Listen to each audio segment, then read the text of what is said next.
Bismillahirrahmanirrahim. Assalamualaikum warahmatullahi wabarakatuh. Hamdan wa syukran lillah, la hawla wa la quwata illa billah. Asyhadu an la ilaha illallah wa la syarikalah. Wa asyhadu anna Muhammadan abduhu wa rasuluhu la nabiyya ba'da. Allahumma sholli ala sayyidina Muhammadin wa ala alihi wasallam, amma ba'du. Teriring doa dan salam untuk sahabat sejati semua. Semoga hari ini dalam keadaan sehat walafiat, sehat lahir batin. Amin amin ya rabbal alamin. Tadi saya sempat selintasan membaca artikel yang sangat menarik di sebuah tabloid nasional, dan artikel tersebut sedikit banyak terkait dengan apa yang terjadi, apa yang sedang terjadi dengan kita, dengan lingkungan kita akhir-akhir ini. Salah satu hal yang menarik perhatian saya adalah bahwa judul artikel tersebut adalah Can the Power of Prayer Stop a Pandemic Like Coronavirus. Artikel ini ditulis oleh Profesor Dr. Craig Considine. Beliau adalah seorang guru besar di Amerika sana. Jadi beliau menuliskan beberapa hal terkait dengan kondisi yang terjadi saat itu, karena ternyata artikelnya sudah dimuat di Newsweek di pertengahan Maret 2020. Jadi korelasinya antara kekuatan doa, kekuatan ibadah kita untuk menghadapi penyakit atau pandemik yang sekarang sedang mewabah di berbagai belahan dunia. Menariknya, dalam tulisan selanjutnya beliau mengatakan, even though Prophet Muhammad otherwise. Jadi beliau mengatakan bahwa bahkan Nabi Muhammad jauh sebelum kejadian ini sudah berpikir tentang ini. Jadi salah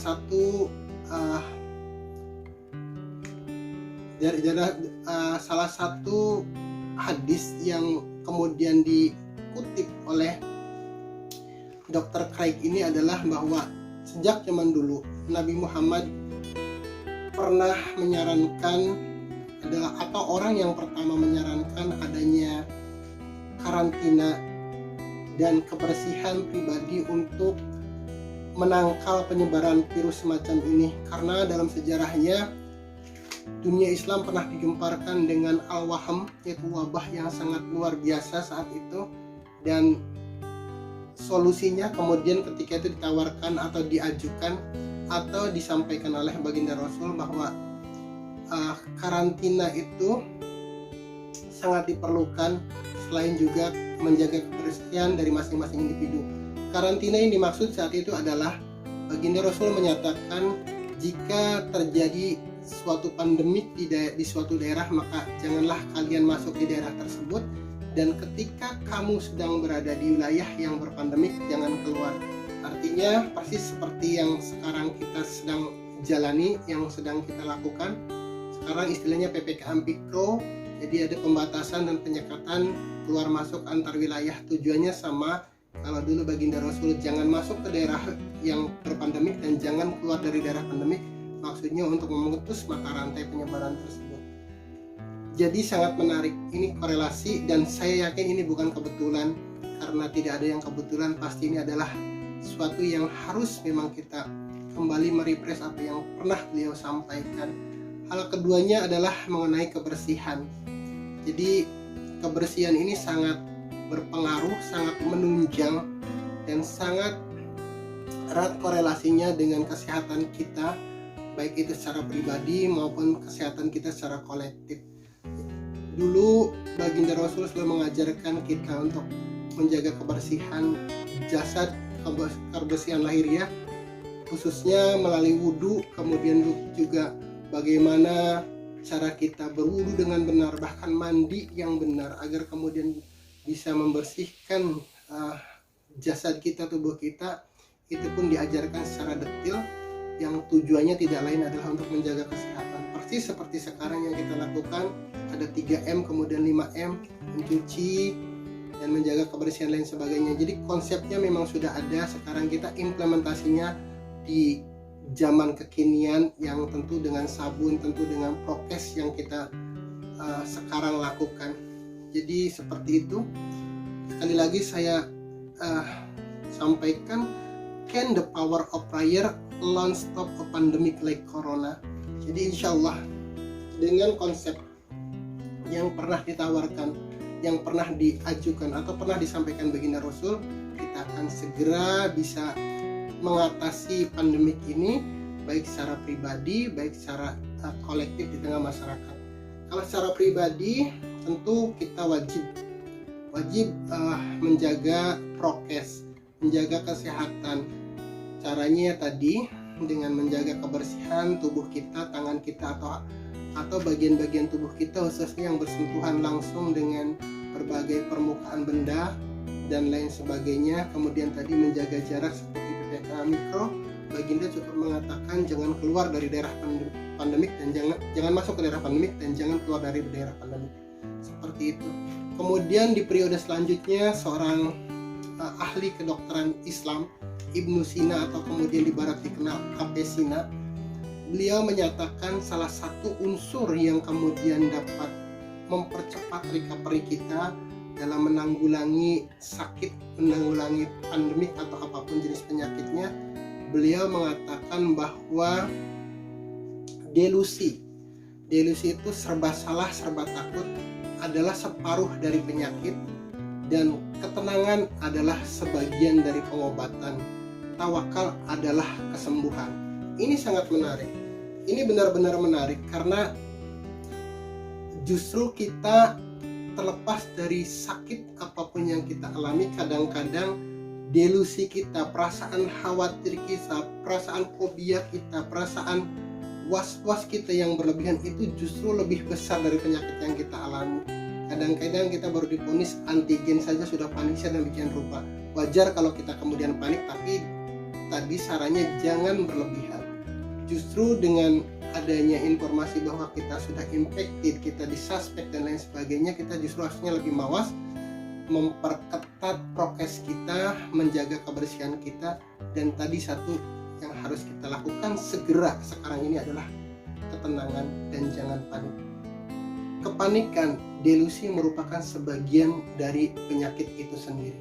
Jadi kalau kita sekarang sedang divonis harus isoman dan lain sebagainya, jangan panik, tetap tenang. Karena saya pun mengalami kepanikan tersebut ketika saya kemudian bersama 3 anak saya dinyatakan infected. Dan sebagai manusia normal, wajar kalau kemudian kita panik dan resah, tapi kuncinya jangan berlebihan. Saat itu saya telepon Pangarsa Guru, memberikan kabar ke beliau bahwa saya sedang isolasi mandiri. Apa yang dikatakan Pangarsa Guru ternyata itu sudah disampaikan oleh Ibu Sina. Tong khawatir, insya Allah ayah barokah jikir. Kayak penyakit mah ada obatnya, pasti gitu. Jadi Pangarsa Guru coba mengatakan tenang, kamu nggak perlu panik dengan kondisi yang kamu alami, wajar saja, yang penting kamu tenang. Kemudian kalau harus isolasi mandiri, ya isolasi mandiri lakukan, jaga kebersihannya, cukup dengan itu. Dan dengan petuah itulah kemudian saya menjadi cooling down dan menjadi tenang, dan saya menjadi lebih yakin bahwa apa yang Pangarsa Guru sampaikan ternyata sudah ada dari zaman Nabi, dan dengan wasilah beliau saya diingatkan bahwa tenang adalah sebagian dari kesembuhan. Dan alhamdulillah kami berempat diberikan kesembuhan, diberikan kesehatan kembali dengan wasilah tadi. Selain minum obat seperti yang dianjurkan dokter, sekali lagi ketenangan itu yang merupakan hal yang mendasar yang harus dimiliki oleh setiap kita yang sedang mengalami sakit, karena ketenangan adalah sebagian dari kesembuhan itu sendiri. Selanjutnya tawakal itu adalah kesembuhan. Jadi ketika kita sudah berserah diri, kita sudah berpasrah kepada Allah, apa yang kita sedang alami, kita grounding, kita yakini bahwa itu dari Allah. Tidak ada penyakit yang kemudian iseng tiba-tiba nyasar ke kita, itu tidak ada kemudian virus yang nyeleneh bisa menjangkiti siapapun tanpa izin Allah itu tidak ada. Jadi grounding, yakini bahwa apa yang terjadi dengan kita saat ini tidak ada yang salah.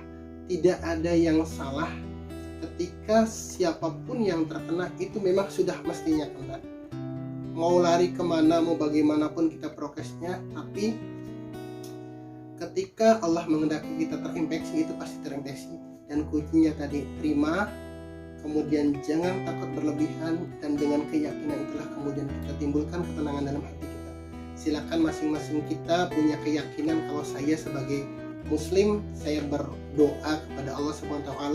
Mungkin ada teman-teman yang berbeda keyakinan dengan saya yakin potensi kita sama, bahwa ketenangan itu merupakan obat bagi setiap kita untuk bisa keluar dari penyakit, dari apa yang sedang kita alami. Tenang, kalau kami dengan zikir, mungkin Anda dengan cara lain, tapi yang jelas ketenangan itu merupakan obat yang sangat mujarab, dan itu tidak bisa dibuat-buat, dan itu tidak bisa kemudian dibeli di apotek. Ketenangan yang hakiki lahir dari hati kita yang yakin kepada Tuhan kita, kepada Allah Subhanahu wa Ta'ala, bahwa setiap penyakit ada obatnya, bahwa kemudian ketenangan itu adalah salah satu obatnya.